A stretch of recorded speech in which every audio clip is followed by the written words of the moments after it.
Hello, everybody. I'm delighted to have you join us at CETI's inaugural Enchanted Technology Summer Festival.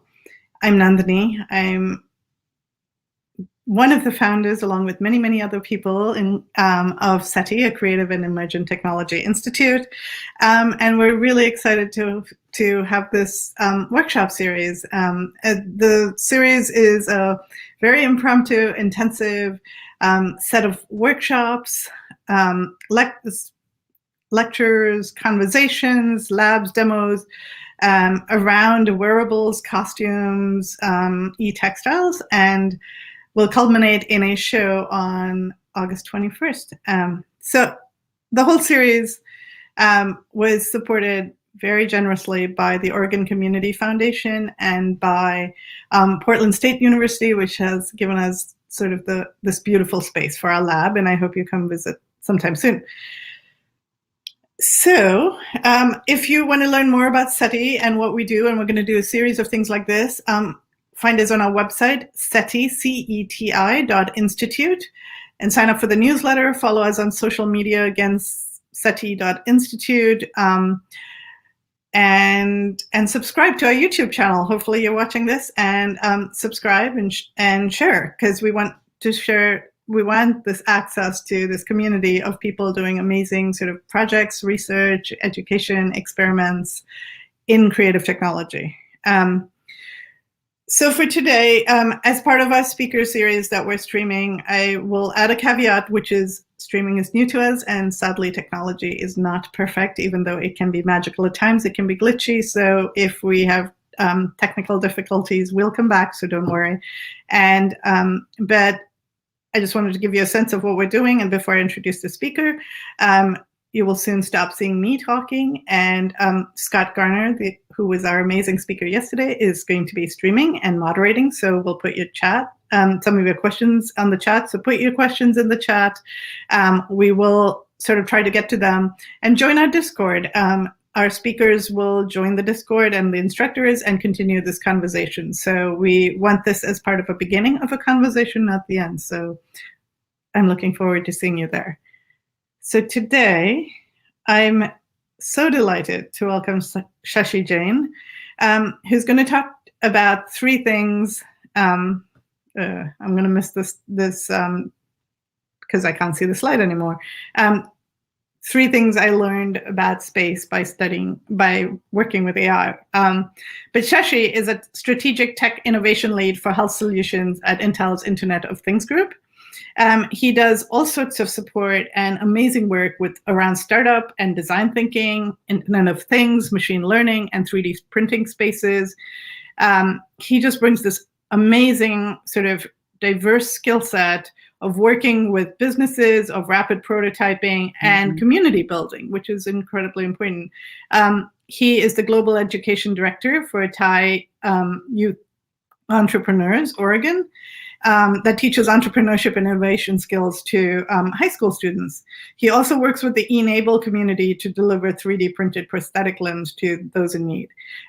For those of you not in Portland, you should know that Shashi is sort of the leader of the entire 3D printing community in Portland. He's hosted the 3D printing meetup. They've done projects in support of community groups. And most recently, he's one of the founders of MakerForce, a group that formed very quickly during the pandemic to rapidly manufacture enormous amounts of PPE, initially for local hospitals and other institutions, and then it became national and has grown. For that, from now, you should listen to Shashi talk, ask questions, and join. Thank you. And I'm going to pass it over to Scott to pass it over to Shashi. Welcome, Shashi, and thank you for speaking and joining this series. Much, Nandini, for having me. Scott, could you put up the slides, please? So really a pleasure to be part of this and to be part of the creativity of the CETI Institute. It's so amazing to see makers and doers and artists come together. Not to say that you can't be all three at once, and all. I've met some really great people in my time who are all three of those things. I'm going to talk to you a little bit today about three things that I learned while exploring space with AIs. And it's been an incredible journey that's been part of both my professional and personal life. I'm going to start a little bit about me. I've been at Intel for almost 22 years, and in that time, I've worked with really interesting innovations in IoT, in virtual reality, in healthcare, in 3D printing, all that kinds of things. And I was able to bring together a lot of these things that I do into a project working with NASA around the use of AI in space exploration. So this presentation is really going to be around that project and the kinds of things that we did, and a few of the things that I learned that may be applicable to you as well. So I'm one of those people who likes to have conversations when I present. So if you have questions, do put them in, and I think Nandini and Scott will help me will help raise them, and I'll answer them for you. And do feel free to connect with me. My contact information is here. And with that, I'm going to just jump into it. So how does one get to AI and space exploration and doing that together? In my professional career, I was approached once by this amazing entity called the Frontier Development Lab. About 5 years ago, they approached us and asked if Intel would sponsor the work that they're doing to help NASA adopt machine learning. So FDL itself is a public-private partnership between NASA, the SETI Institute, the other SETI Institute with an S, the one that's searching for extraterrestrial intelligence, and commercial space and AI companies. So the purpose of the research accelerator is to apply AI to space exploration for the good of all mankind. And basically the way that it works is a company like Intel would bring its AI products, a lot of compute, mentors who are at the bleeding edge of AI, and some private funding. And NASA would bring in problems and data sets. And my God, they have such rich data sets. And they would bring in, the planetary science mentors and some public funding. And together, we would bring together postdoc researchers, PhD researchers, people from all walks of life into an 8-week research accelerator that runs in the summer. In fact, the 2021 cohort is running right now, and it's actually finishing up in about a week. And generally speaking, FDL works on 9 big challenges during the course of the year, and they use hundreds of terabytes of data to make new discoveries, to make new applications of for tools that can be used to plan missions. And the way that things are going, we are accelerating the operations of what it takes to go to space. You got to think, in 2024, we're going to be returning to the moon. The first woman and the next man will be stepping foot on the moon, and we're there to stay.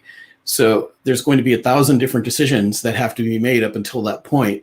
And the tools that FDL is building using machine learning and AI are going to be part of that. So it's been an insane project and a great privilege to work on it. Now, for my part, I mentioned that Intel brings mentors and funding.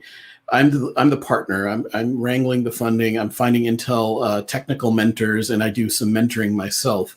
But the work is actually done by these postdoc researchers. So I'm helping enable them to do the best work that they possibly can. Now, the presentation I'm going to show you here is about their work, but what I learned by enabling them and mentoring them. So with no further ado, what's the first thing that I learned? Number one is that if you cross the streams, you blow things up in a good way. So just like the Ghostbusters blew up Gozer with the, with their beam, with their proton packs and whatnot, I learned that if you bring in multiple streams of disciplines, multiple ways of thinking, you can really blow up a problem in a great way. So what we're going to talk about in this example is what happens when you bring AI and satellite data and ring making to bear on a problem. We used all three of these things to create a prospecting grade map of the moon. So a little bit of storytelling first. The problem that the research team at FDL was working on is to locate water on the moon. If you didn't know this, there is actually a great deal of water on the moon, some of it near the poles in these craters that have these permanently shadowed areas at the bottom, areas that never see light. We've known since the 60s that there is water on the moon, and in the latest missions like the Lunar Reconnaissance Orbiter, which has been up since 2009, it's actually used hyperspectral imagery like you see here to find that water. And so FDL set about to create a higher resolution tool to assist mission planners where you're going to land missions. And that's important because when I said we're returning to the moon, the missions that are being planned even as early as next year are going to be measuring the actual amount of water in these different regions, and they're going to be sending up hundreds of these inexpensive rovers to do that. So they have kind of limited tool set, and they need to be landed right where the water is. So the thing is that there are no high grade maps of the moon.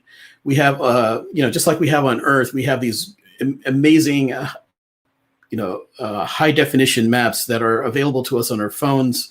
They're already synchronized and registered. They're high definition. You can even get down to a street view in the Google tools, for example. None of that exists on the moon. What we have instead are data sets that have two types of imagery. There's the DEM, digital elevation model, which you can think of as elevations, and then there's the NAC, the narrow angle camera, which is the optical camera. So the thing is that they are at different resolutions. First of all, one's 20 meters, the other's at ½ meter, and none of these the images that you're seeing here are actual images from the satellites, and they come out in strips. As a satellite orbits the moon, and those strips are they need to be registered and aligned. And what's amazing is that until recently those tools to do the alignment didn't exist.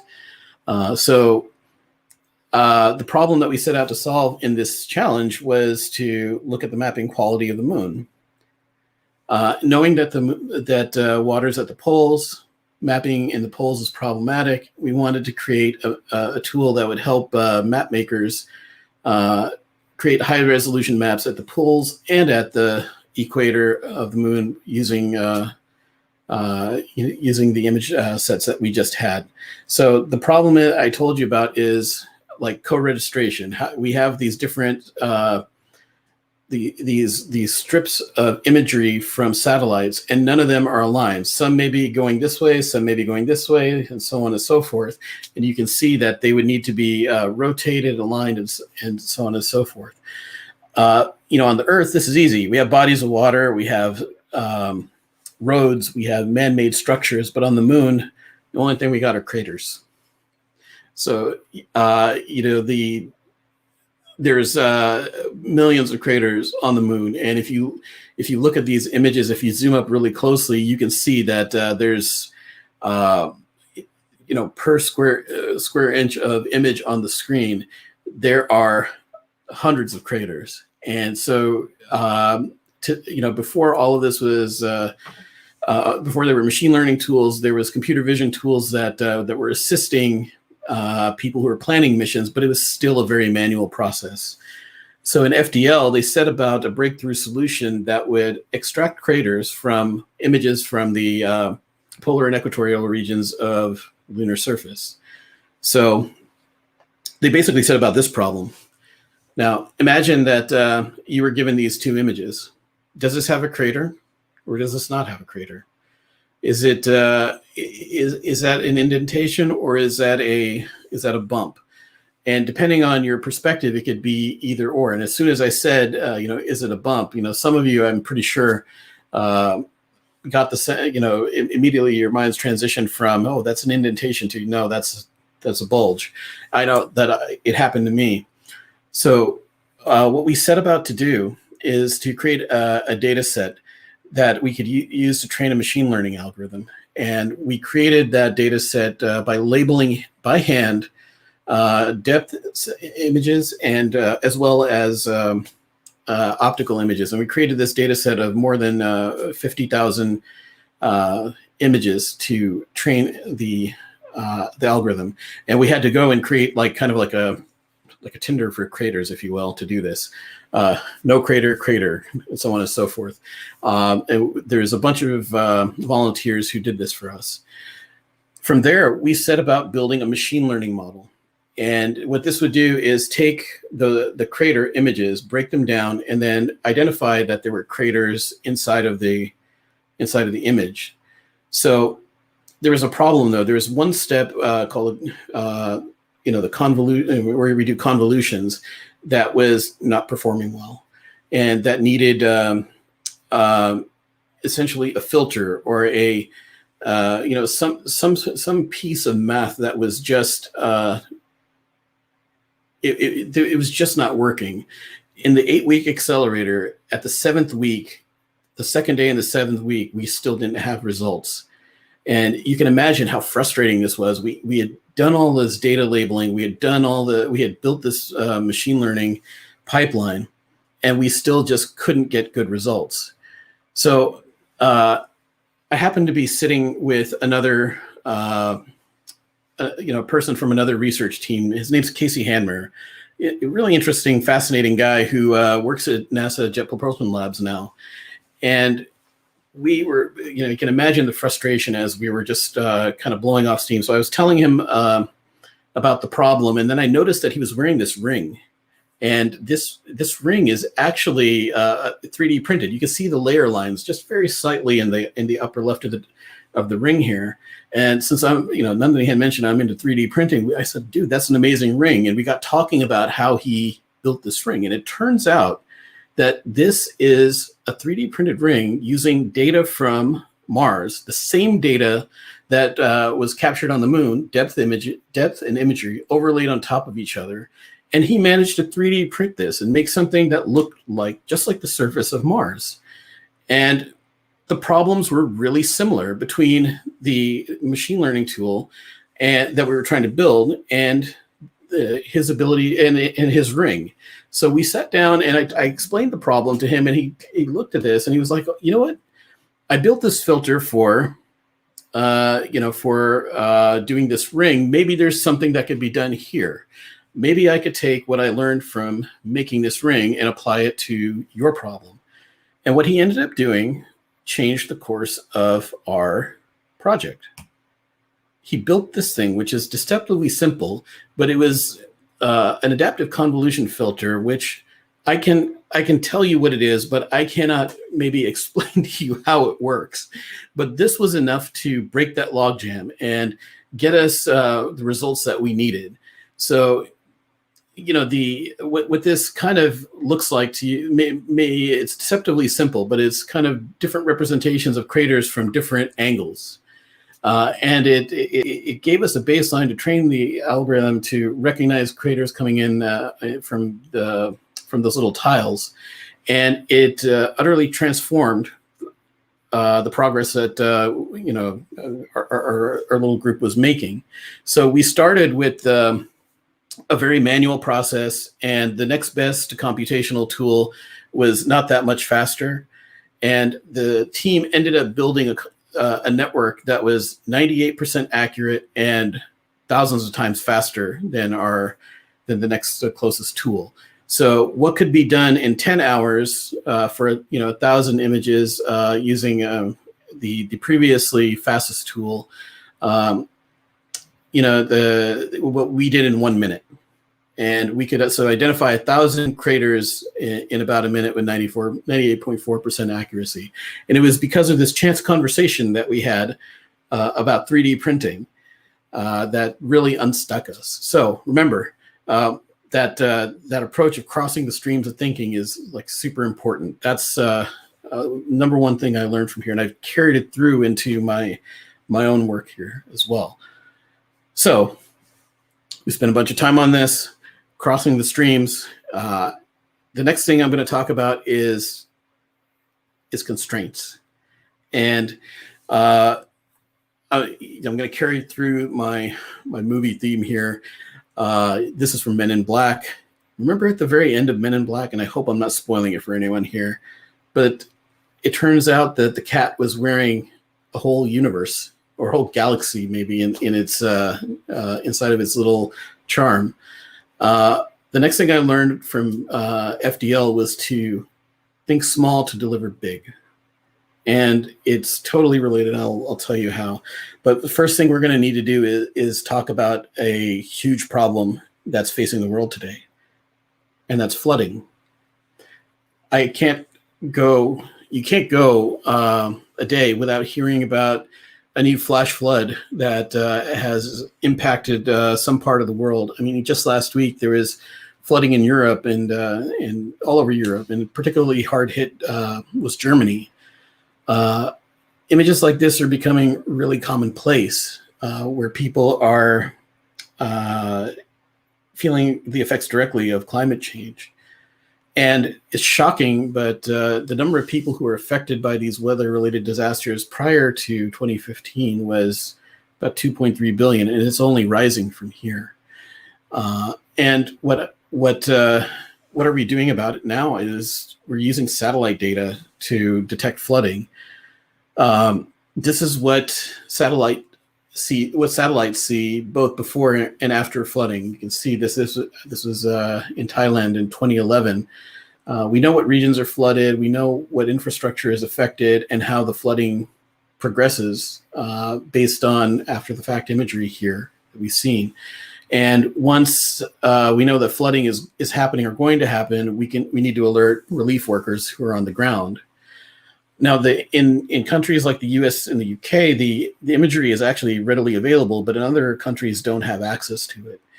So the FDL challenge was, how do we make that more readily available? So we also started by looking at the process of getting satellite data.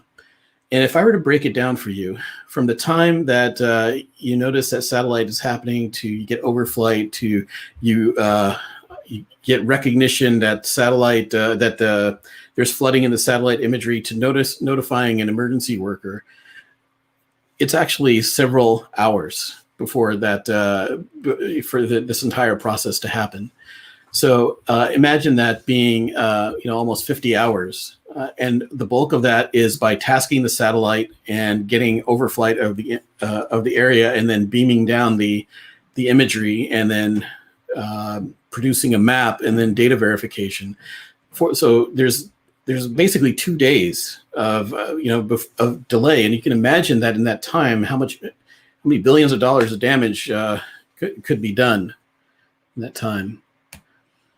So the question that that the research team in FDL came up with is, like, how can we get the data to the ground more quickly and automate the image analysis process? So the way that they approach this is, well, we can improve. We need more data. We need more satellites flying over faster. So basically, we need more satellites. And you can see here, the more satellites you have, the faster you can cover the Earth.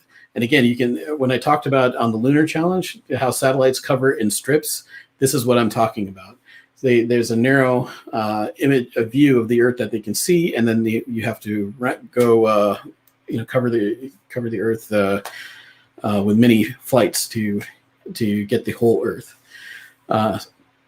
So the thought was, well, can we do something with CubeSats and put up these cheap satellites and thousands of them? So if you've heard of Amazon, Kuiper, and more famously, the SpaceX Starlink, that's what these guys are doing, is sending out thousands of cheaper satellites to cover the Earth. But they're not doing this for flood detection necessarily. They're doing this for communications and for economic benefit. And what we came to realize is that we could build a pretty amazing a pretty amazing flood detector, but we would need CubeSats to do a lot more flyovers than they could today.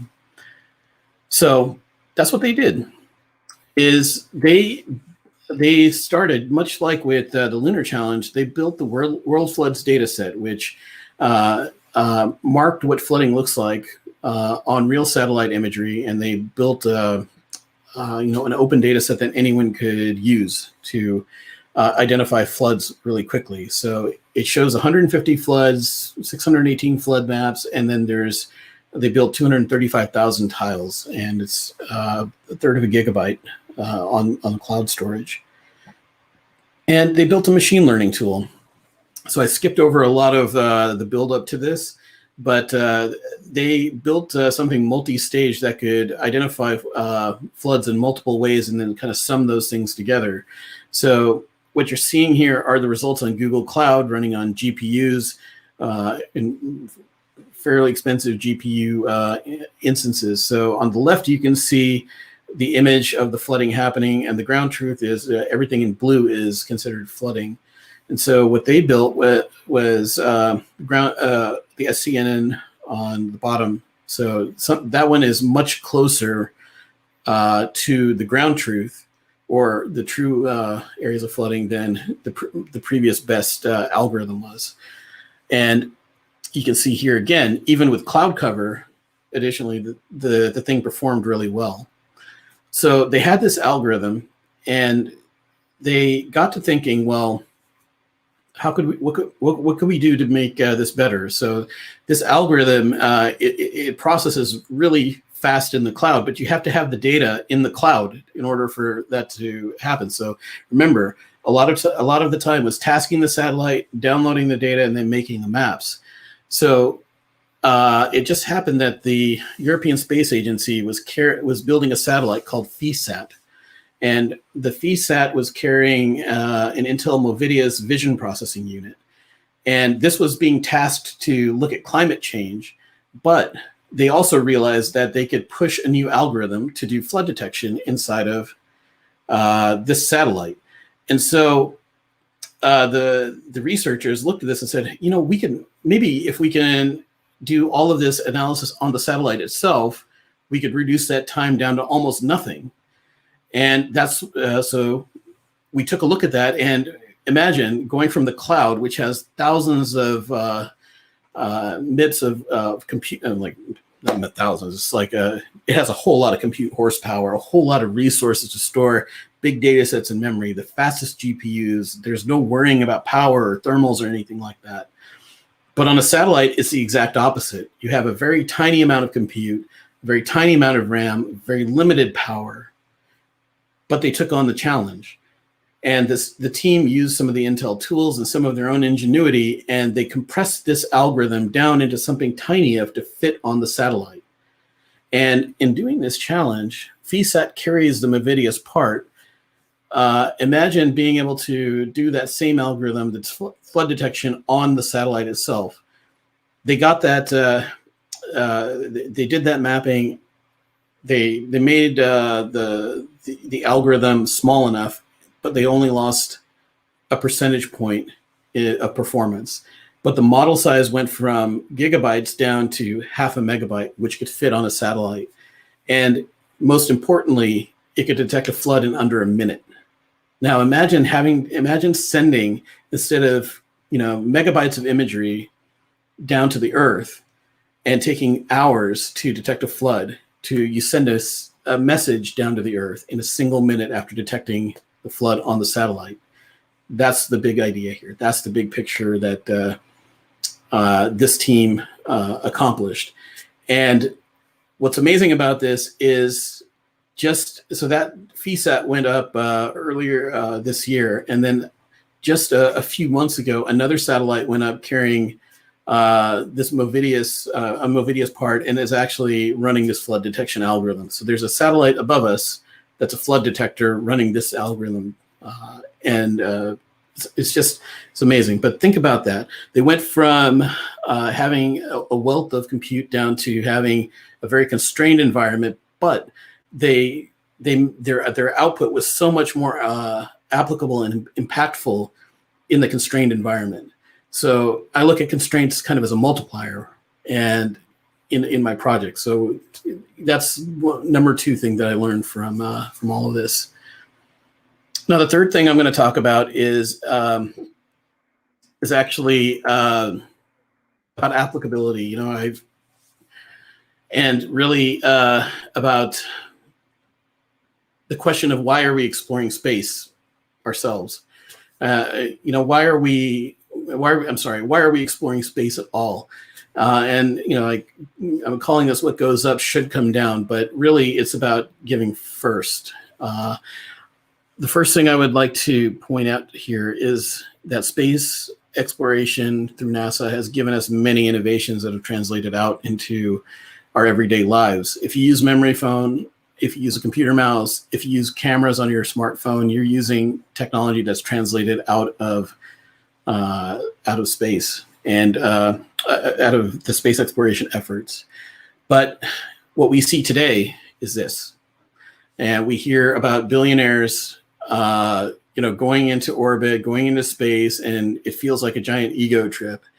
But there's something to be gained by watching what they're doing and the innovations that they're making, and the accessibility that they promise, you know, with access to space. It's not just that ordinary people can go up, but ordinary people can benefit. So the last thing I'm going to talk to you about is what I'm learning in this year's FDL. And this is an ongoing thing. So I don't have any like fancy slides here to show you, because the story the story is still being written, is what I'm trying to say. But this year we're working on Astronaut Health and working on an algorithm called Space Medic, which literally is protecting astronauts with AI. And there's a whole sort of, you know, technical description about this, is that this is about causal inference algorithms using outer distribution generalization. What this means to say is that astronauts are exposed to a really rough environment. And if you've heard of you know, the story of Scott Kelly and how he came back, and how as an astronaut he had a bunch of really strange health problems. If we send people into space, we've got to do better and take care of them and be ready for the problems that living in that environment can introduce. So this project is about building AI algorithms that can, you know, prove a causal link or show a causal link between the exposure you'd get to radiation and to your genome, essentially. So, all right. This may be a little bit complicated to explain, but I'm gonna give it a shot here. So, how the hell do you go from protecting astronauts against radiation exposure to being here to helping people here on Earth? Well, what the algorithm is doing is taking very small amounts of data. There's only a few astronauts that have gone up and had long-term exposure to gamma radiation, and their data is fiercely protected by NASA. There's groups like the Mayo Clinic that have mouse data and radiation data, but those are not public data sets.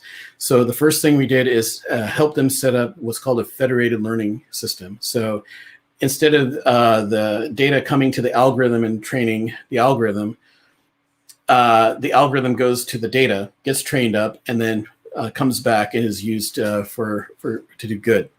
So we set up a federated learning system so that private data could be used. We worked with the researchers, built a system so now that you can use not only human data but mouse data, and it will be just as good as having extra human data. And they figured out a way to generalize this from radiation affecting the human genome to other types of exposure environments affecting the human genome. And what you're seeing here is early results from this system that says when you're exposed to gamma radiation, these are the specific genes that are affected, either positively or negatively. There's a correlation here. And what's really interesting is these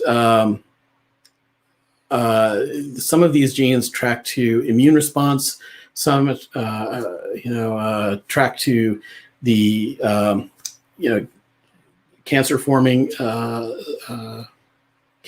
genes, and some were just not related to. Some we didn't know were related, but they're strongly there's a causal link here. So imagine being able to take a mission profile of an astronaut, put it into this algorithm, and come out with, these are the things that you need to worry about. These are the sicknesses that they may experience, specifically that they may experience. That would be amazing, wouldn't it? Well, what goes up should come down.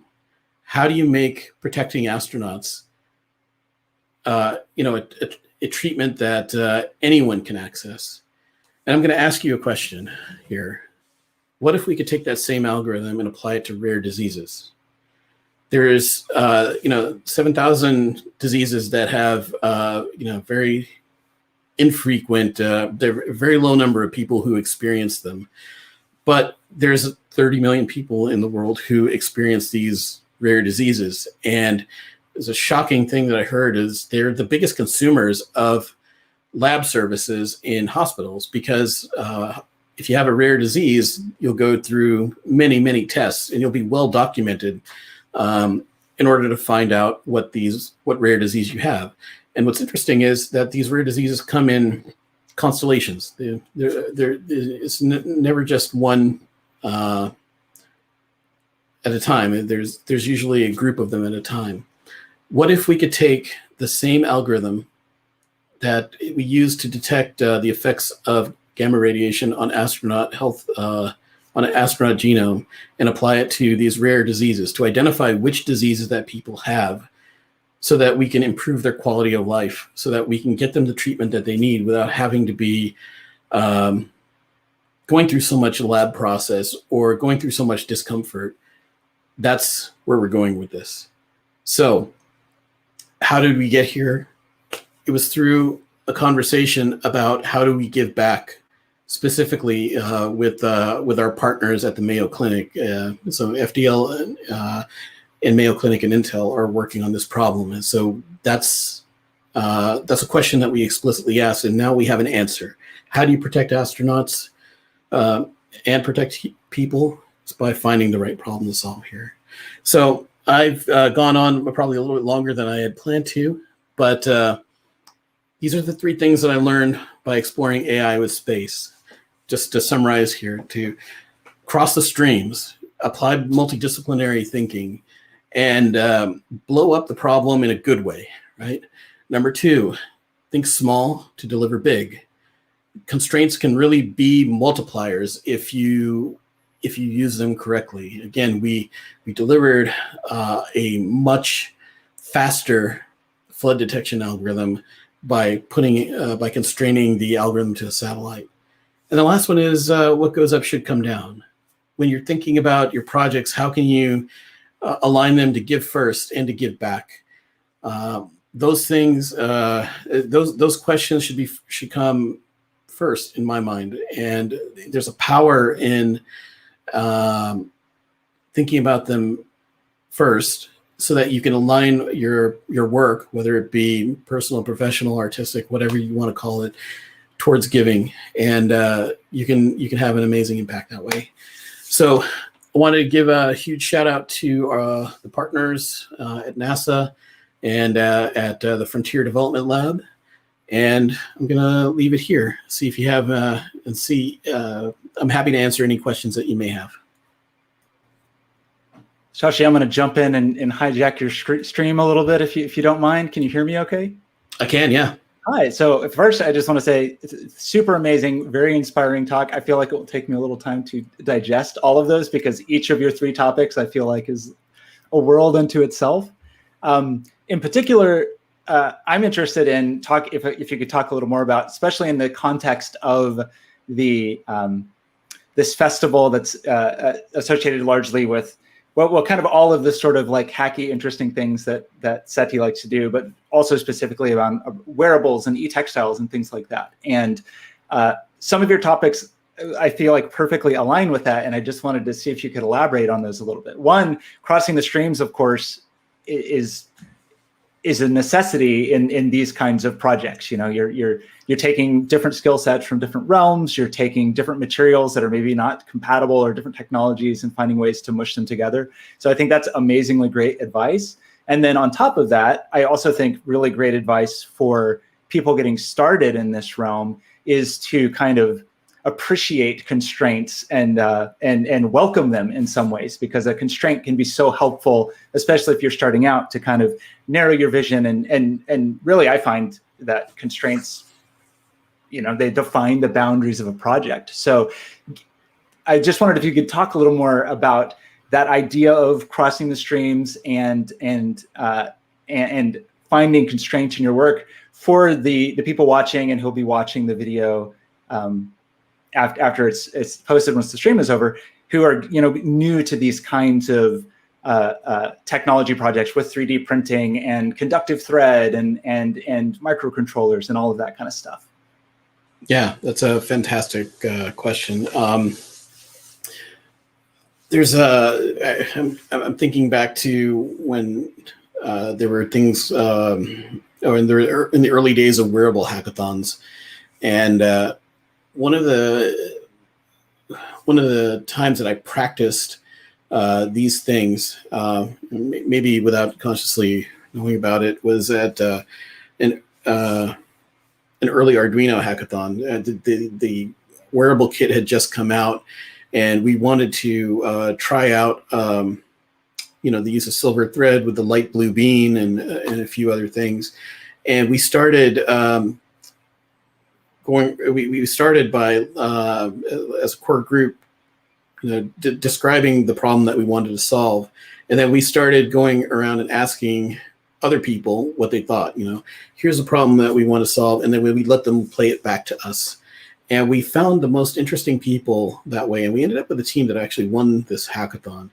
And what I would recommend to you here is there's a power in explaining what you're trying to do to someone else and letting them replay it back to you in their own words, because everyone has a different filter or different lens, and they'll sometimes add to your idea, sometimes they'll add to your constraints, sometimes they'll come up with a whole new way of viewing the hack that you're trying to do. And in a sense, in the example that I used, we met a really non-technical user who she just wanted to learn, and she ended up describing the perfect use for the device that we were trying to create. In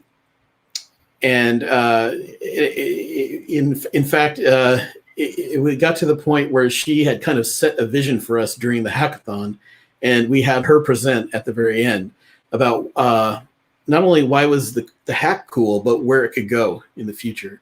So just to tell you how this worked in FDL, there was a team in FDL that was working on heliophysics, on the study of the sun. And they had the most interesting team dynamic. They started with a design sprint at the very beginning.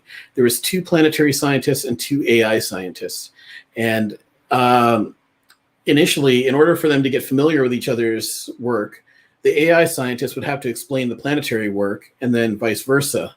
And by the time that they were done, there was so many unique ideas that had emerged from just having to trade places like that, that their breakthrough was outsized. It was an incredible breakthrough with a whole new way of thinking about the problem that they were trying to solve. So I'd encourage you to do that. You know, just have people, explain your work to you, and be open to accepting their ideas, and make sure you give some space for that. I think that's great advice, and I'll use that as an opportunity to plug the CETI Discord, where hopefully some of those conversations can get started. So I will add Nandini now, if you're ready, Nandini, and hopefully that works. Welcome. Yeah, hello. I had a question, and I wanted to bring this up again in the context of wearables, but also in this notion of sort of creative and technology. And I wondered if you can talk a little bit about some of your projects where the one with maybe the scoliosis brace or the I'll let you pick on so many projects, but often, or the prosthetic limbs, but often we think that sort of a creative solution of wearables as decorative or augmenting something.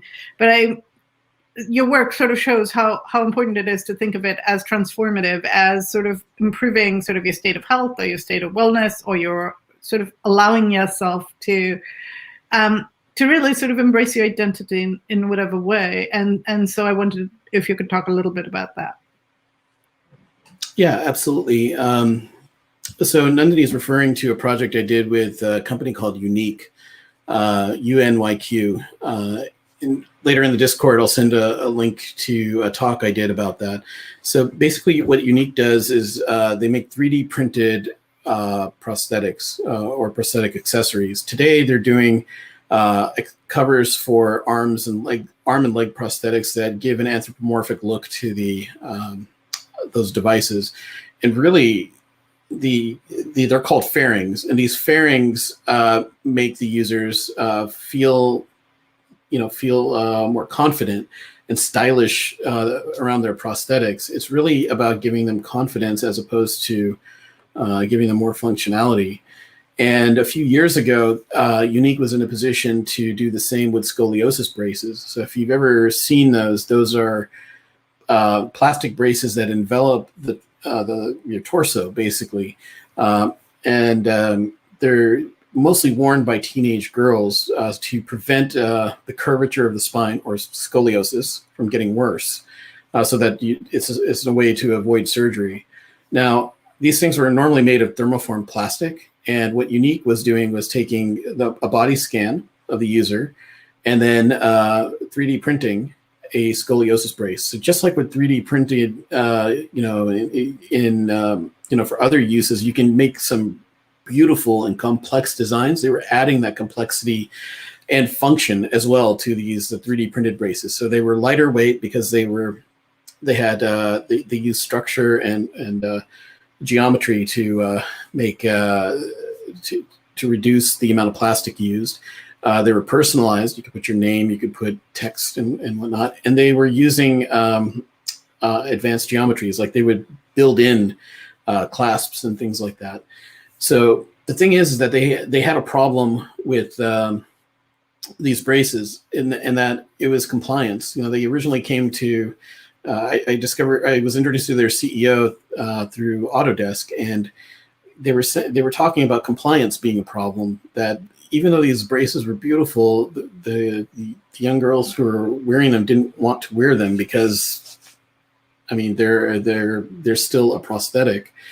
And what we learned, we dug deeper into this, and the problem was they had to be worn 18 hours a day, and there was a fight between the parents and the user about which 18 hours a day, and tracking those hours. So, like anything Intel, we thought, hey, we can solve this with a processor, and we had a little microcontroller called Curie that we applied to the scoliosis brace. So we used tightness of the brace, of the clasp, as a proxy for wearing the user wear time. And we built an app, and the app would track across the month, day, and the hour how long the brace was being worn. And the app was given to the parent as well as to the user. And they were super happy with this because now they could see compliance on a day-to-day basis, whereas before they had to use a really ugly surveillance system, which I'll tell you, if you can see the video if you want to learn more about that. But what really changed was when the designers saw that we had data coming from the brace. They asked us for that data, and they used that to utterly transform the geometry of the brace. So they used the pressure sensors that we had placed inside the brace to remove plastic that wasn't therapeutic. And they went from something that covered most of the torso to only covering about half of the torso, but it had the same effect the same therapeutic effect. And what you'll see in that is that the new brace was kind of a wearable work of art, and it made the user, the users that we gave them to didn't want to take them off. So I guess kind of what I learned from this is, getting to the heart of one problem may reveal another problem that makes that reframes the whole idea of what you're inventing here. We initially thought we were solving for compliance, but really we changed the conversation from like a disability or like a stigma that of wearing this brace into a style, into a discussion around style. And if you go look and see the unique brace, it was fashion. It was featured in a lot of different fashion shows because it was so beautiful. And I guess what I'm saying here is the power of what you're doing with wearables can really transform a user's life. So maybe don't get so caught up on or don't just look at the functionality that you're giving back. Look at what is changing in the user as well. That's super inspiring and super interesting. I hope everyone can go. Yeah, it would be great if you could share some links and videos on the Discord. Yeah, certainly. To see some of that work, because that sounds amazing. Now, Danny, I think you're still muted. I don't know if you had any other questions. No, not so much. I was going to ask about the you mentioned with your work with Enable as well, and with the prosthetic limbs, which is around the same idea, but this notion of sort of wearables and digital sort of and fabrication as being both functional and aesthetic, but also being sort of a health or medical solution. And you started talking about the give first, give back, and I thought this was a way you could expand on that project. Or the PPE, which I think is a really cool, very recent, amazing crowdsourced solution to a really essential problem. So I'll let you know. Yeah, that's good. So I first of all, I dropped in the Discord channel a link to a discussion I did about 3D printed hands.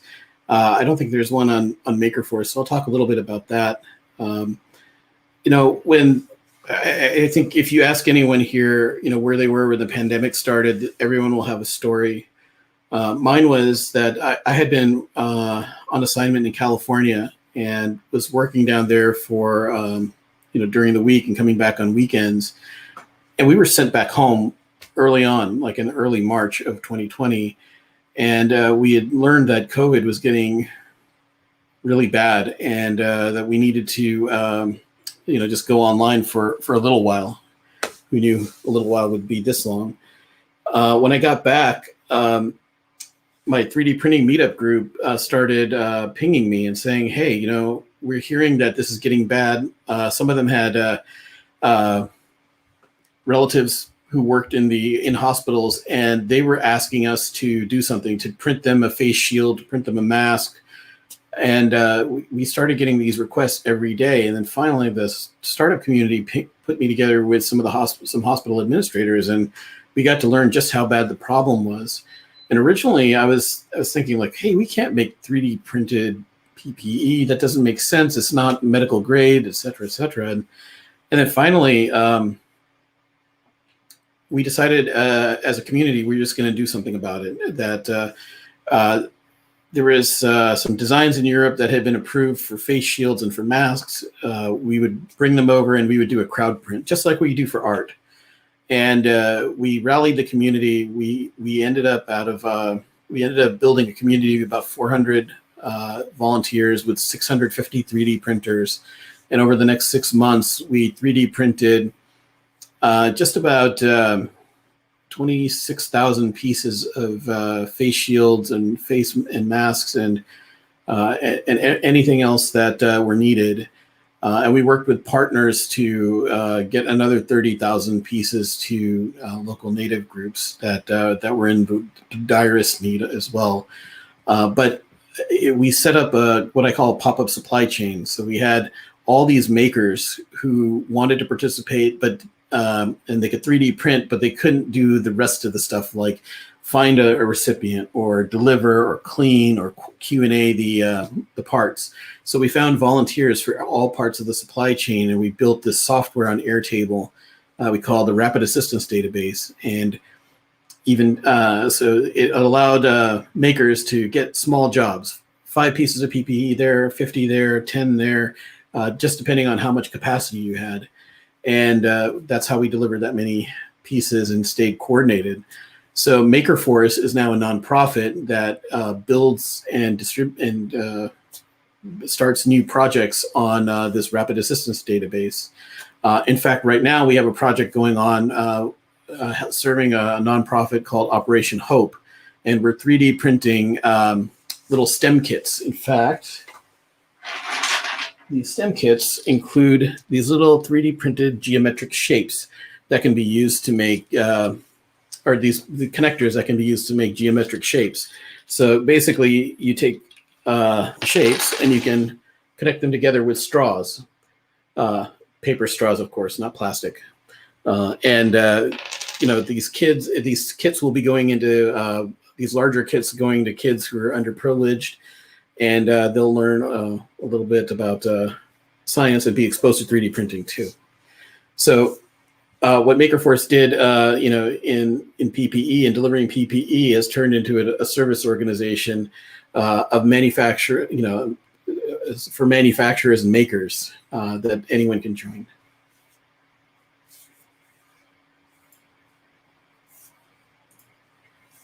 Those are super cool. I've been experimenting a little with, I want to talk to you about those because I've been experimenting with some connectors with wooden dowel rods to try to make, you know, like little 3D printed Lego assemblages. So I hadn't thought of the paper straws. That seems like a good way to go.